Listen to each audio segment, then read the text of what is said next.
Hello fellow teachers! Sa video na ito ay pag-uusapan natin kung ano MOVs or means of verification per indicator para sa proficient teachers for RPMS para sa school year 2020-2021. Be updated, so please subscribe. Thank you! Ang guidelines on the implementation of the results-based performance management system for school year 2020-2021 ay base sa Department Memorandum PHROD 2021-0010 na nilagdaan ni Undersecretary Mateo noong January 11, 2021. Annex A ay ang supplemental document on the RPMS for school year 2020-2021 in the time of COVID-19 for teaching personnel. Context: dahil sa pagbabago sa larangan ng edukasyon na dulot ng COVID-19, ang distance learning delivery modalities ay ginamit ng mga paaralan sa school year 2020-2021. Dahil sa pagbabago ng learning delivery, nabago rin ang mga tungkulin ng mga guro para sa mga mag-aaral. Kaya ang performance assessment para sa mga guro ay sa pamamagitan ng more contextualized RPMS. Kasama sa guidelines na ito ay ang mga tools, processes, and protocols para sa school year 2020-2021. Ito ang RPMS cycle na merong 4 na phases. Ang timeline for each phase ay adjusted dahil nag-umpisa tayo ng ating klase noong October 5, 2020 at ito'y magtatapos sa June 5, 2021. Ito naman ang Table 1 na nagpapakita ng mga activities and tasks na gagawin, sino ang mga taong involved, and the schedule of each phase of the cycle. Gaya ng sinabi ko, meron tayong 4 na phases. So sa phase 1, which is performance planning and commitment, magkakaroon ng performance target setting and development of OPCRF or IPCRF. Persons involved are the PSDS, school head, and the ratees during the first week of the school year. Magkakaroon din ng self-assessment with initial development planning gamit ang self-assessment tool. Ito ay gagawin ng mga ratees sa second week of the school year. Sa phase 2, performance monitoring and coaching by the school head and the raters. This will be done all year round. Magkakaroon din ng mid-year review with development planning. Persons involved are the school head, raters, and the ratees. Lahat ng mga MOVs for the period of October 2020 to March 2021 ay siyang gagamitin ng mga ratees. Ito ay gaganapin sa March 2021. Phase 3, Performance Review and Evaluation. Magkakaroon ng year-end review. So dito, ang mga MOVs ay magmula sa October 2020, the start of the class, until May 2021. Persons involved are the raters, ratees, and the approving authorities. This will be done a week after scheduled graduation. Sa Phase 4, which is Performance Rewarding and Development Planning, magkakaroon ng Ways Forward Development Planning. Gagawin ito ng mga ratees a week after scheduled graduation. And then, magkakaroon ng IPCRF data collection. And this will be done by the school head and the raters a month after scheduled graduation. Ito naman ang mga PPST priority indicators and means of verifications. Merong 11 priority indicators from the Philippine Professional Standards for Teachers or the PPST na napili na maging objective para sa RPMS for this school year ayon sa new normal situation. Merong classroom observable objectives and merong 7 classroom observable objectives para sa proficient and highly proficient teachers. Ang performance indicators para sa mga objectives are identified for quality except sa objective number 6 na merong dagdag na timeliness. For objectives 1, 5, and 7, ito ay nagre-require ng MOV from a classroom observation. 2 observations lamang ang kailangan natin for the school year. Guidelines and protocols for alternative classroom observations are defined in this document. Objectives 2, 3, and 4 require supplementary material as MOV, while Objective 6 require evidence that show feedback to learners. 2 MOVs lang bawat indicator ang kailangan nating isasubmit at the end of the school year. Meron din tayong tinatawag na non-classroom observable objectives. Merong 4 na non-classroom observable objectives para sa proficient and highly proficient teachers.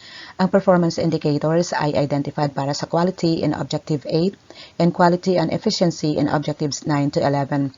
Plus factor naman ang nasa Objective 12. Meron tayong Table 2. Ito ay tungkol sa MOV per indicator for the proficient teachers for RPMS for school year 2020-2021. So ano ang mga indicators at ano ang mga means of verification?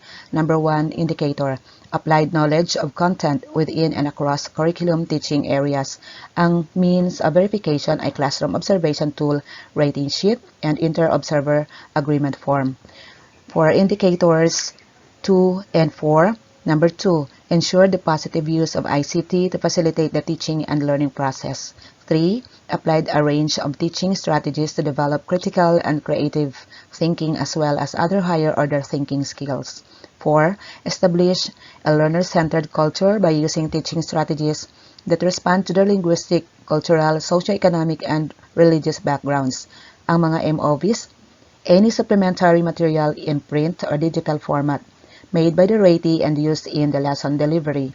Ito ay makikita sa activity sheets, one lesson from a locally crafted self-learning module, lesson plan, video lesson, audio lesson, and other learning materials in print or digital format.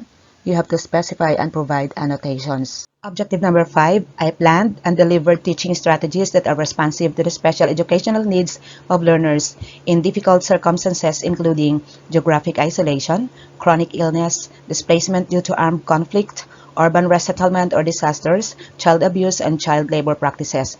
Ano ang MOV dito? Ito ay ang ating COT rating sheet or Inter-Observer Agreement Form. Number 6, used strategies for providing timely, accurate, and constructive feedback to improve learner performance. So, yung pagbibigay natin ng constructive feedback para malaman ng ating mga mag-aaral kung saan sila nag-excel at kung saan sila pwedeng mag-improve. And ano ang mga MOVs? Evidence that highlights providing accurate and constructive feedback to improve learner performance and that shows timeliness of feedback given to any of the following. Sa activity sheet, performance task, portfolio, quiz or test, and self-learning module. Objective number 7, selected, developed, organized, and use appropriate teaching and learning resources, including ICT, to address learning goals. And ano ang MOV, the COT rating sheet, and Inter-Observer Agreement Form. And number 8, set achievable and appropriate learning outcomes that are aligned with learning competencies. Dapat naka-align sa competencies. Our objectives must be competency-based. And ano ang MOV? One lesson plan, the DLL, the lesson exemplars, and the likes, or one lesson from self-learning module prepared by the ratee with achievable and appropriate learning outcomes that are aligned with the learning competencies as shown in any of the following: lecture or discussion, activity or activity sheet, performance task, rubric or assessing performance using criteria that appropriately describe the target output. Number 9, build relationships with parents or guardians and the wider school community to facilitate involvement in the educative process. Ano ang mga means of verification? Number 1, proof of participation in any activity for improved access to education. Gaya ng sa distribution of learning materials, so kailangan may attendance sheet para yon ang maging katibayan na na-involve ang parents sa distribution and retrieval of the learning modules. Brigada Eskwela, nagkaroon ng commitment form to stakeholders, develop advocacy materials, certificate of participation that involves parents or stakeholders engagement signed by the school head. Home visitation, kailangan magdala ng home visitation form pag nagbisita sa inyong mga mag-aaral. Others, you have to specify and provide annotations. Number 2, parent-teacher log or proof of other stakeholders meeting. One-on-one parent-teacher learner conference log, attendance sheet with minutes of online or face-to-face meeting, proof of involvement in the learners or parents' orientation. Number 3, any form of communication to parents or stakeholders, gaya ng mga meeting, screenshot ng chat or text, messages, communication with parents in print or digital copy. Objective number 10, participated in professional networks to share knowledge and to enhance practice. Ano ang mga MOVs? Certificate of completion in course or training, certificate of participation in a webinar, retooling, upskilling, and other training or seminar workshop with proof of implementation, certificate of recognition, speakership in a webinar, retooling, upskilling, and other training or seminar or workshop. Any proof of participation to a benchmarking activity, any proof of participation in school LAC sessions, online or face-to-face, certified by the LAC coordinator. Others, you have to specify and provide annotations. Objective number 11, developed a personal improvement plan based on reflection of one's practice and ongoing professional learning. Main MOV is the Individual Performance and Commitment Review Form Development Plan, or the IPCRF-DP, supporting MOV, reflection of one's practice during LAC sessions with proof of attendance, reflection or personal notes on coaching and mentoring and or mid-year review, personal notes, journal on the vision, school-led inset with proof of attendance, certificate of enrollment, registration form, class card in graduate or postgraduate school or online courses.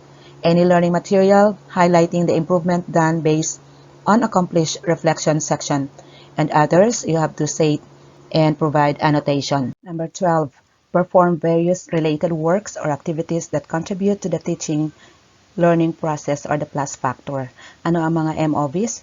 Proof of committee involvement, advisorship of co-curricular activities, involvement as module or learning material writer, involvement as module or learning material validator, participation in the RO, the SDO, and school-initiated TV radio-based instruction, book or journal authorship or contributorship, coordinatorship, chairpersonship, coaching and mentoring learners in competitions, mentoring pre-service teachers, participation in demonstration teaching, participation as research presenter in a forum or conference. Others, you have to specify and provide annotations. Also attached in this department memorandum is Table 4, which is about the glossary for the RPMS tools school year 2020-2021. So merong glossary na na-provide para mas lalong maintindihan ng mga ratees kung ano ang mga dapat nilang i-prepare na MOVs. Ito naman ang general guidelines for the RPMS Alternative Classroom Observation. Ang Alternative Classroom Observations para sa RPMS ay para lang sa school year 2020-2021 dahil nga wala tayong face-to-face learning. So meron tayong Table 5. Alternative Classroom Observations under corresponding guidelines. Ang una ay ang online observation.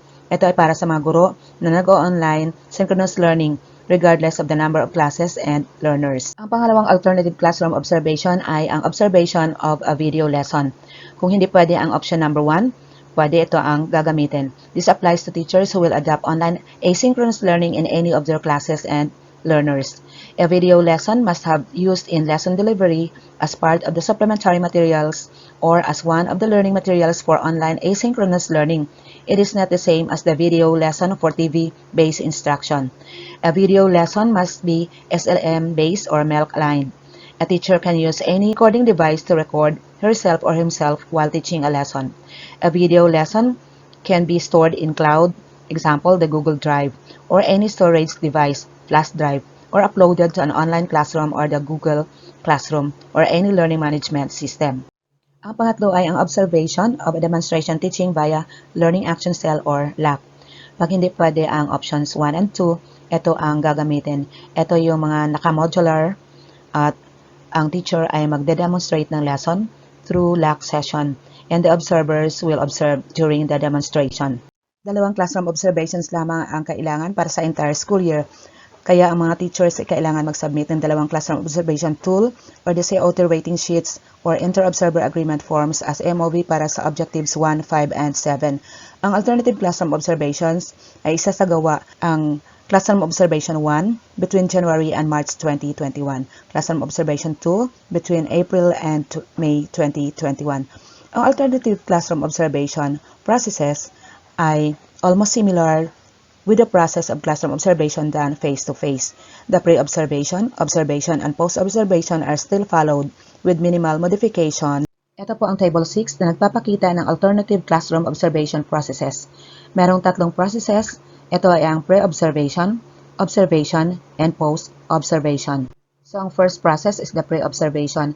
Ang kailangan na forms or tools ay ang COT, RPMS, at saka rubric.